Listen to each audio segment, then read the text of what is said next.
যুক্তরাষ্ট্র ও ইসরায়েলের সঙ্গে উত্তেজনার মধ্যেই মধ্যপ্রাচ্যের রাজনীতিতে নতুন মেরুকরণ শুরু হয়েছে। ইরান ইসরায়েলের 12 দিনের সংঘাতের পর শুরু হয়েছে নানা হিসেব নিকেশ।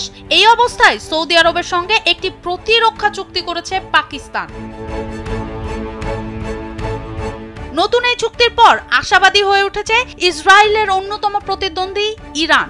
দেশটির সর্বোচ্চ নেতা আয়াতুল্লাহ খামেনির জ্যেষ্ঠ উপদেষ্টা মেজর জেনারেল ইয়াহিয়া রহিম সাফাভি এ বিষয়ে কথা বলেছেন। তিনি বলেন, পারমাণবিক শক্তিধর পাকিস্তান এবং সৌদি আরবের মধ্যে স্বাক্ষরিত পারস্পরিক প্রতিরক্ষা চুক্তি শুধু ইতিবাচক অগ্রগতিই নয়, বরং এটি বৃহত্তর মুসলিম আঞ্চলিক ঐক্য এবং আগ্রাসী সামরিক শক্তি বৃদ্ধির একটি শক্ত ভিত্তি।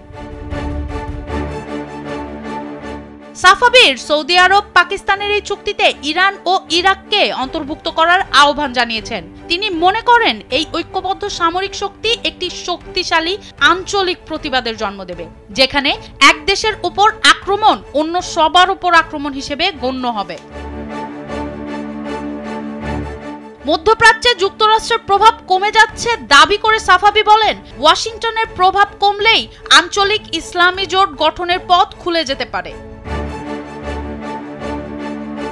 বিশ্লেষকরা বলছেন, তেহরানের এই সম্মিলিত প্রতিরক্ষা চুক্তির আহ্বান মুসলিম বিশ্বের দুই প্রধান প্রতিদ্বন্দ্বী ইরান ও সৌদি আরবকে একটি ঐক্যবদ্ধ প্রতিরক্ষার প্ল্যাটফর্মে নিয়ে আসতে পারে, যা আঞ্চলিক স্থিতিশীলতার রক্ষা কবচ হিসেবে কাজ করতে পারে।